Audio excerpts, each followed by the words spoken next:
what are decisions and decisions, why they are important?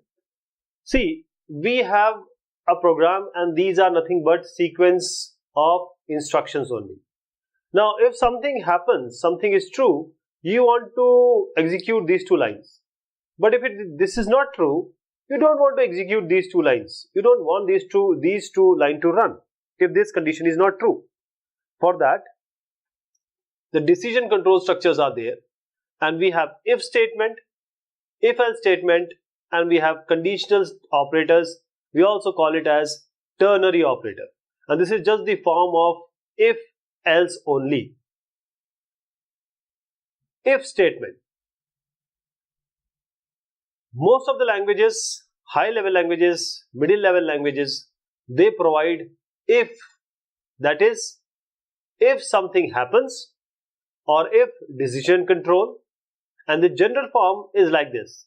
If, in if, what you have to do is, inside this if, you have a round bracket, and this if, this is if, inside this round bracket you have a condition.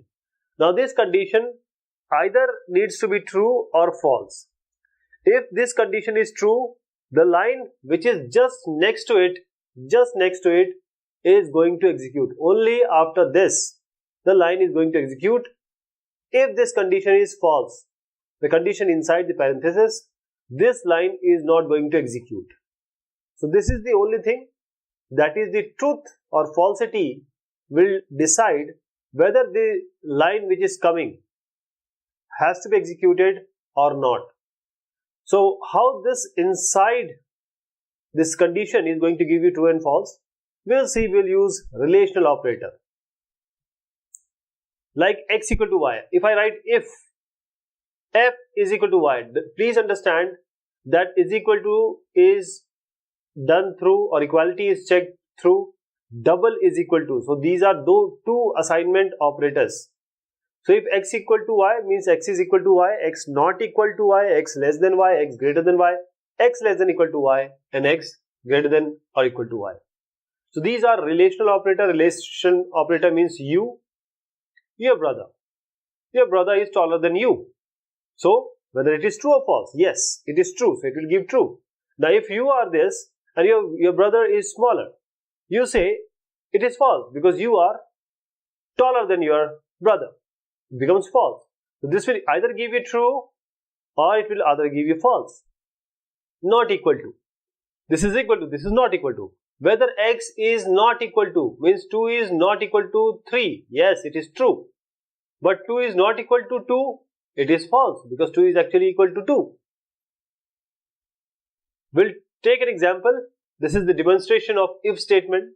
Say we have an integer variable num. We have entered, or we want user to enter a number which is less than 10. It should be less than 10. This is less than 10. So we have taken this in num. If number is actually less than equal to 10, we say okay, so write something. But if it is not, we'll also see that case. But if does what? If does this thing that this condition, or this is the condition which is going to give you either true or false. If you enter 9, see 9 is less than equal to 10, then it will be true. If somebody enters 100, 100 is not less than equal to 10, so it will give you false. So depending upon true, this line will be executed.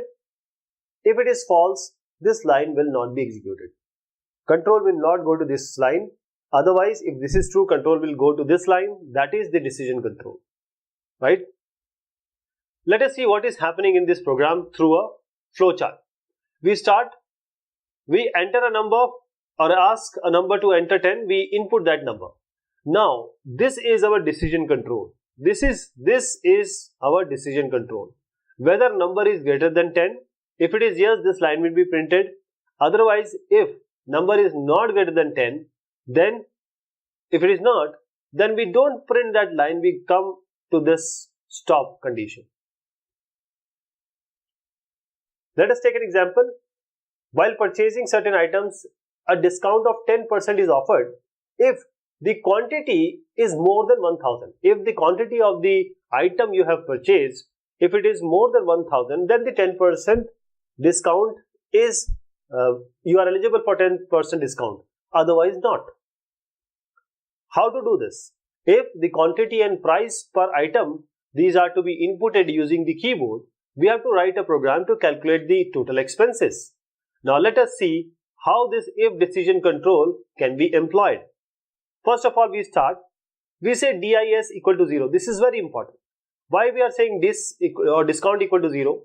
Because if the number of items being purchased is less than 1000, then we have to put this equal to 0 because there will be no discount. Otherwise, if the item happens to be more than 1000, you have to give a discount. So what you have to do? See, first of all, input the quantity and rate. If this is the decision control, this is where you are going to use if. If the quantity is greater than 1000, if it is yes, then you put discount equal to 10. Otherwise, you say no, that is this discount will be 0 as you have initialized here. Then you will calculate the total. Total will be simply quantity into rate minus quantity into rate into discount percent, this by 100. And then we print the total and we stop. How this is going to be implemented in C? See, we will initialize Q2I means quantity and discount equal to 0. This is very important.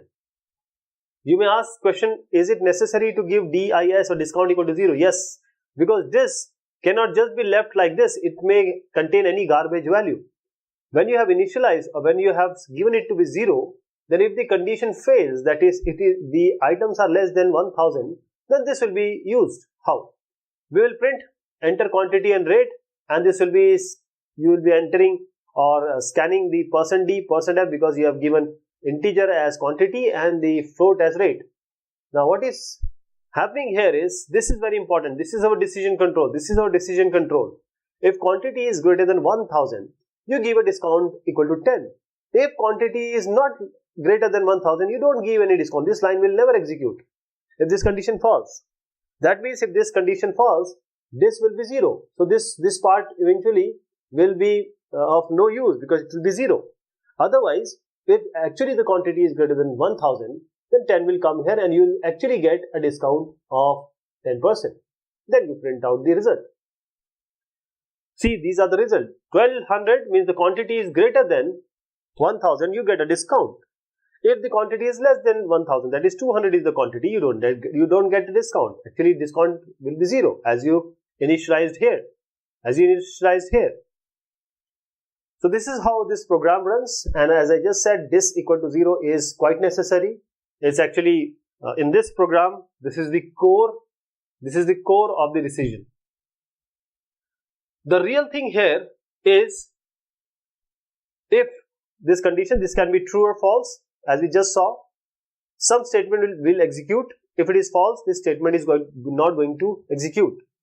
So this is a condition. That means you can even use an expression inside this. That means you have a condition, but there is no restriction. You can have an expression also, but this expression should give you a result as true or false. The result should be either true or false. So what we are trying to do here is, this is an expression. See, 3 plus 2 modulo 5. 3 plus 2 modulo 5. 2 modulo 5. 2 modulo 5 is what? It will be 2. You know, in modulo, if the number is numerator is smaller than the denominator, you get the numerator by itself in modulo. So you get what? 2. You get 2 here. And 3 plus 2 is 5. And when this is 5, this is going to work. Even if you have 10, it is going to work. If for minus 5, it is going to work. How it is happening? What is the real thing? Real thing is, if 0, then this line will not execute. Otherwise, anything other than 0, it can be 2, it can be 5, it can be minus 999, it can be 55, anything you give other than 0, this will be treated as true. I hope I am clear. Apart from 0, anything which comes here, apart from 0, for if 0 means it is false, the condition is false. If you give any number here, the compiler in C is going to take it as true. I hope you got the idea. 10, 5, minus 5, no worry.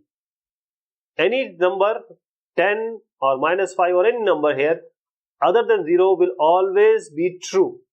So any number here will be true except 0.